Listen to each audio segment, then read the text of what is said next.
Mais do que responder à questão se há ou não racismo em Portugal, se há ou não discriminação racial, o que vamos ouvir a seguir é o cenário social em que vive a comunidade afrodescendente no nosso país. Começamos pela educação. Beatriz Dias é professora do ensino básico em Lisboa e se abordar as taxas de reprovação dos estudantes negros, conclui-se claramente que são maiores que a de outros jovens. Ou seja, trata-se de uma geração que está a ser excluída do ensino muito cedo. As taxas de reprovação e de retenção são superiores para os afrodescendentes, já tinha dito. No primeiro ciclo é 16% contra 5% para os portugueses. No segundo ciclo é de 28% contra 11% para os portugueses. No terceiro ciclo é de 32% contra 15% para os portugueses. E no ensino secundário é de 50% contra 20%. Também verificamos que há um maior encaminhamento para os cursos profissionais. Isto acontece o dobro no ensino básico e o triplo no ensino secundário. E há um menor acesso ao ensino superior. Estes jovens acedem 5 vezes menos ao ensino superior do que os jovens portugueses brancos. Portanto, os jovens portugueses brancos ou não brancos, porque aí não temos a separação. Beatriz Dias faz parte da Associação de Afrodescendentes e da experiência de mais de 20 anos que tem como professora, verifica que o jovem negro é percepcionado como um estudante que tem características diferentes dos outros estudantes. São estudantes problemáticos, são estudantes indisciplinados, são estudantes com pouco sucesso, são estudantes nos quais não vale a pena investir tanto, ou então vamos encaminhá-los para um curso profissional, porque assim vamos criar a possibilidade de ter sucesso. Portanto, é isto que está a acontecer e por isso é que os números são tão grandes. Quando nós verificamos que em Portugal 1 em cada 3 jovens que termina o ensino secundário acede ao ensino superior, portanto, só 33% dos jovens que acabam o ensino secundário é que seguem para o ensino superior. Quando fazemos o recorte de raça, verificamos que este número baixa drasticamente. O problema é estrutural. A sociedade há muito que está mentalizada para pensar assim, conclui Beatriz Dias. Trata-se mesmo de uma continuidade colonial, diz, que olha para estas comunidades como os indígenas de antigamente. Que hoje são os incivilizados que é preciso domesticar e que têm uma relação com a aprendizagem muito difícil e que é preciso encontrar tarefas mais manuais para que eles possam melhor aprender e mais sucesso alcançar. Mas é claramente uma herança do que foi o projeto colonial português, do que foi esta ideia da identidade portuguesa, do que é esta narrativa hegemónica do que nós somos enquanto nação e quantos mundo demos ao mundo, e isto tudo continua a estar na escola, na forma como estes alunos são percepcionados, tratados e excluídos, colocados no fundo da sala, na ala negra, para não se ter que lidar com eles. Portanto, nós temos que olhar para as escolas como um local onde ainda nós podemos ter políticas públicas de justiça e de equidade que possam incluir estes alunos nos seus sonhos, nos seus desejos, no que eles pretendem fazer enquanto cidadãos. Ouvimos Beatriz numa audição pública no Parlamento, onde foi também levantada a questão da habitação. Onde vivem estas comunidades, em que condições, que mobilidade têm dentro desse espaço? Para Flávio Almada, da Associação Cultural Moinho da Juventude, na Amadora, o que se passa no bairro da Jamaica, no Seixal, é o exemplo perfeito para responder a esta questão. Eu acho que não há melhor argumento do que ver a imagem do que aconteceu na Jamaica.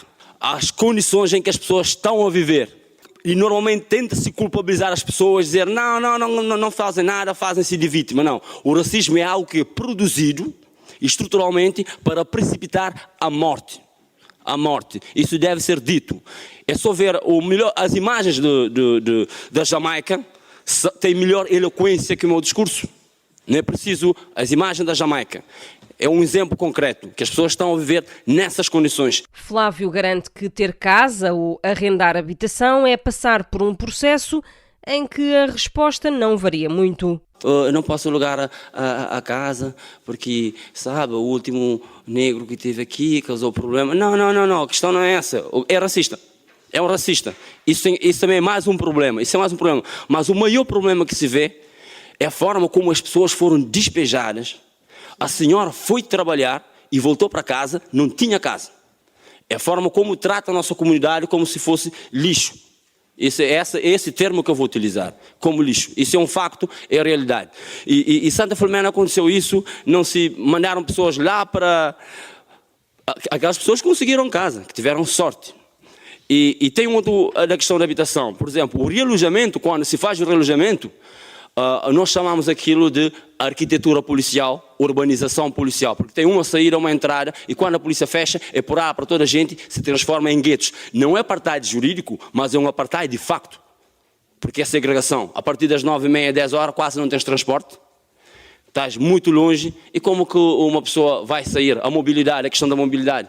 E para além de dizer que o transporte, há uma questão em que o transporte no lado da periferia é mais caro. Da habitação para a saúde, Jaquilson Pereira também faz parte da Associação Cultural Moinho da Juventude e fala de um bom sistema de saúde. Mas o problema são os funcionários desse sistema e a resposta que dão aos negros que lhes aparecem à frente. Agora, quando os imigrantes vão, por exemplo, de países que têm protocolo, chegam no hospital ou centro de saúde, dizem há países tipo Cabo Verde, que nós constantemente na associação temos que enviar o protocolo para as pessoas serem atendidas. E não é uma realidade que passa muitas vezes, porque ainda há pessoas que são recusadas acesso ao sistema de saúde em Portugal. Imigrantes diariamente são recusados e muitas vezes com aquele discurso que não pode ser tolerado na nossa função pública, quer dizer, se não estás contente, vai para a tua terra. E isso nós estamos a normalizar, essa ida, essa parte de tirar o tapete do nosso direito, quando nós reclamamos o nosso direito, dizer, vão para a vossa terra. E esse discurso, o Estado tem um papel fundamental de não aceitar. Não podemos tolerar, e isto que eu acho que é tolerância zero, estar a dizer cidadãos que vão reclamar os seus direitos para irem para as suas terras. Então dizer, às vezes quer dizer, vão para a vossa terra, eu digo, da Amadora ninguém vai sair. A comunidade afrodescendente sente ainda o peso de não ter muitas saídas profissionais. Dedicam-se ao trabalho na limpeza ou à construção civil. E não é só no setor privado, explica Filipe Nascimento, da Associação Cabo-Verdiana. Acho que o próprio Estado também não dá muito exemplo nesta matéria. Se nós verificarmos, como eu aqui disse há pouco, onde é que nós temos os nossos lugares reservados no mercado de trabalho, o próprio Estado é o maior empregador do país. Se formos a ver, dentro dessas estruturas, tanto nas administrações públicas como nas empresas estatais, penso que não podemos fingir que essa realidade dos afrodescendentes e dos estrangeiros, de modo geral, não existe.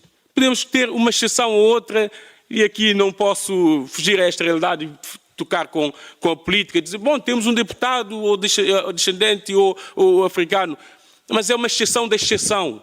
Podemos ter uma apresentadora de televisão de não portuguesa ou não da raça branca, desculpa-me aqui ser muito frontal a usar esses termos, mas é uma exceção da exceção. O Estado também não ajuda quando esta comunidade se depara com o tratamento menos favorável. A Segurança Social é acusada de inoperância perante as queixas de tratamento desigual no acesso ao mercado de trabalho. Há vozes que às vezes dizem, não, temos que começar a falar em cotas também para os negros na integração nas empresas do Estado, ou mesmo empresas privadas, ou na política. Eu diria, eu sou contra cotas para os negros, porque isto é sinal de que a nossa consciência, a consciência da sociedade está, porque é no fundo isto, se colocarmos cotas estamos a reconhecer que a sociedade não está consciencializada para aquilo que é a realidade.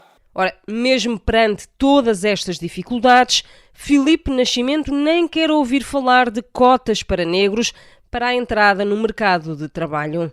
Há vozes que às vezes dizem, não, temos que começar a falar em cotas também para os negros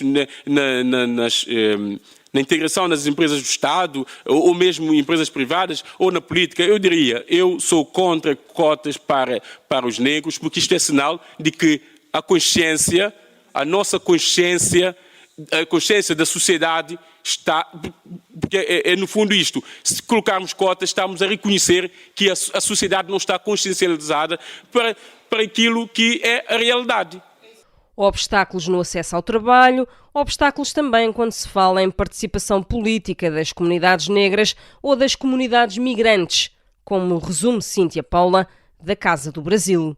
Nós sentimos que as comunidades migrantes, e aqui vou falar da minha, que é a maior de Portugal, quantas pessoas nós temos nas juntas de freguesia, nas câmaras e nessa casa que nos recebe hoje? Quantas pessoas que, de fato, estão no poder de decisão? Quando elas estão como assessores e assessoras e muito mais nos locais de back-office do que de fazer transformação, do que ter o poder de decisão. E isso é muito importante. Acho que há aqui um caminho muito grande a desconstruirmos em relação aos partidos políticos. O desinteresse acaba por ser mútuo. Se as comunidades migrantes não interessam para estarem em lugares de decisão, essas mesmas comunidades desinteressam-se em ter participação cívica, em votar, por exemplo, conclui Cíntia Paula, que se queixa ainda da falta de informação sobre os direitos de participação política.